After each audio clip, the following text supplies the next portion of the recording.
पूर्वोत्तर भारत का एक राज्य घने जंगलों, रहस्यमयी घाटियों और प्राचीन मंदिरों की भूमि, जहां आस्था और रहस्य, इतिहास और प्रकृति एक साथ सांस लेते हैं। ये है त्रिपुरा।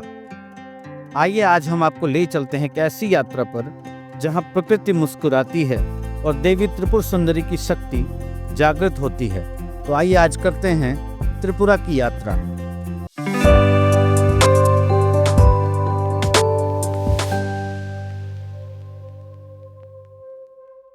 त्रिपुरा भारत का तीसरा सबसे छोटा राज्य है, पर इसके इतिहास की गहराई अनंत है। त्रिपुरा का नाम ही देवी त्रिपुर सुंदरी से जुड़ा है, जिन्हें शक्ति का एक परम रूप माना जाता है। यह भूमि कभी त्रिपुरी वंश के अधीन थी, जहां संस्कृति, कला और भक्ति का साम्राज्य था। यहाँ के पर्व, यहाँ की बोली, कोक बोरोक और यहाँ का लोक जीवन, सब कुछ सादगी में सजीव और रहस्य में रमा हुआ है। हमारी त्रिपुरा यात्रा शुरू होती है अगरतला से, राज्य की राजधानी और सांस्कृतिक हृदय स्थली। यहाँ उतरते ही एक अलग सी शांति का एहसास होता है। ना भीड़, ना भाग दौड़, केवल हरियाली और सौम्यता। अगरतला में सबसे पहले हम पहुंचते हैं उज्जैनता पैलेस।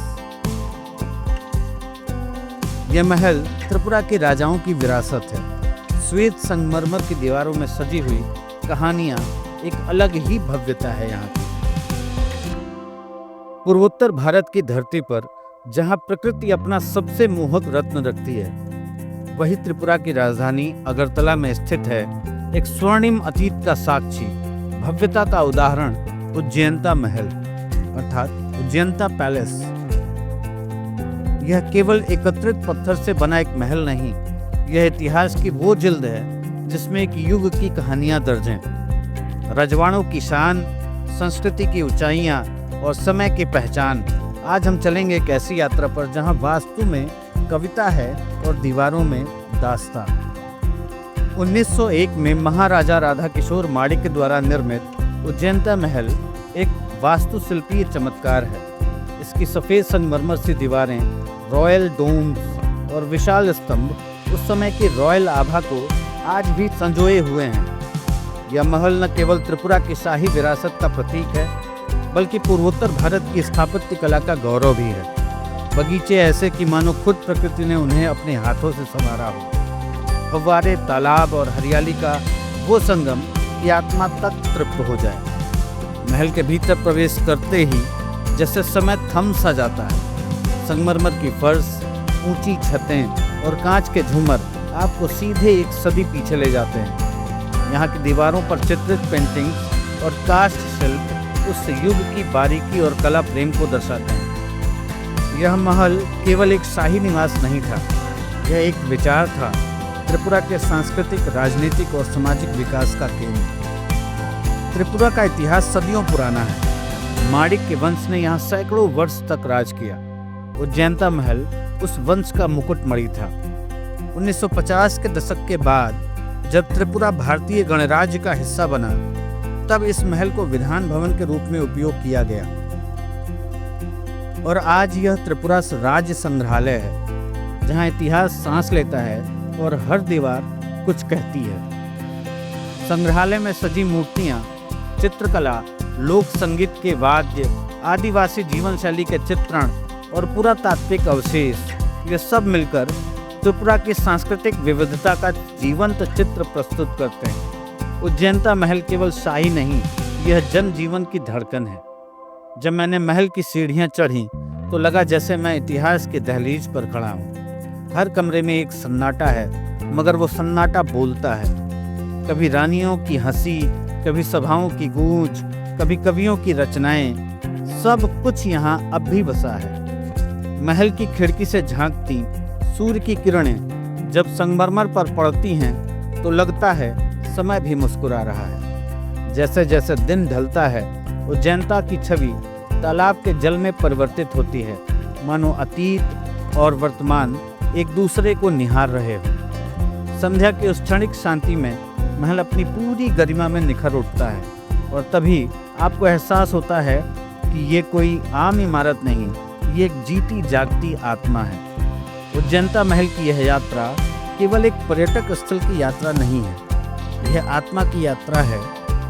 यह हमें याद दिलाता है कि इतिहास केवल किताबों में नहीं, दीवारों में, धड़कनों में और हवाओं में भी बसता है। बगीचे के दोनों ओर 2 बड़े कृत्रिम तालाब हैं, जिन्हें फूल और फव्वारों से सजाया गया है। यहाँ के पर्यटन को बढ़ावा देने के लिए यहाँ की सरकार ने उज्जैनता पैलेस में लाइट एंड साउंड शो हर सप्ताहांत स्टार्ट किया है, जिसका नज़ारा देखते ही बनता है। यहाँ के लोग और जो यहाँ के पर्यटक हैं वो इस नज़ारे को देख के काफ़ी आनंद में आ जाते हैं। आप देख सकते हैं इसका नज़ारा। त्रिपुरा केवल एक शब्द नहीं, कृपा है शिव और शक्ति की। पीठमाला तंत्र में स्वयं महादेव ने ये घोषणा की है कि धरती पर जहां भी माता सती के अंग गिरे वहीं शक्तिपीठ की स्थापना हुई।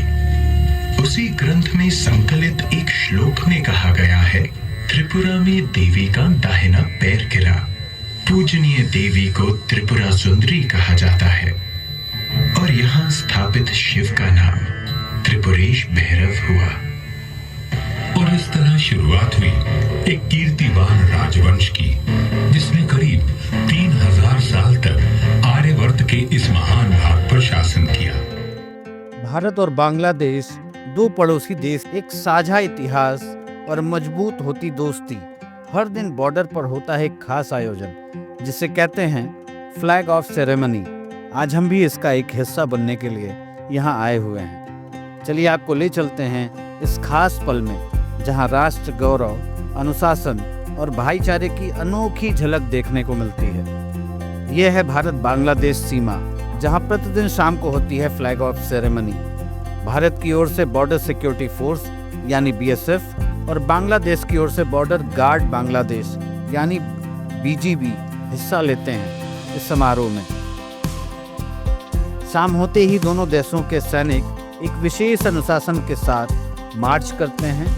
यह कोई आम परेड नहीं, बल्कि गर्व और परंपरा का प्रतीक है। दोनों देशों के झंडे एक साथ सम्मान के साथ उतारे जाते हैं। यह आयोजन हमारी दोस्ती और बॉर्डर पर शांति बनाए रखने का प्रतीक है। हम आयोजन सिर्फ सैनिकों के लिए नहीं, बल्कि आम जनता के लिए भी प्रेरणादायक होता है। यह दिखाता है कि सीमा सिर्फ दूरी नहीं बढ़ाती, वह एकता और समझ का मंच भी बन जाती है। भारत और बांग्लादेश के बीच ये सेरेमनी एक केवल औपचारिकता नहीं है, यह है शांति, सम्मान और दोस्ती का प्रतीक। तो आज त्रिपुरा की राजधानी अगरतला की ये यात्रा यहीं समाप्त होती है।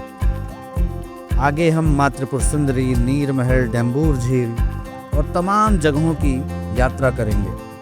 अगर आपको ये वीडियो पसंद आया हो तो लाइक करें, शेयर करें और सब्सक्राइब करें। धन्यवाद और मिलते हैं अगले वीडियो में। तब तक के लिए नमस्कार।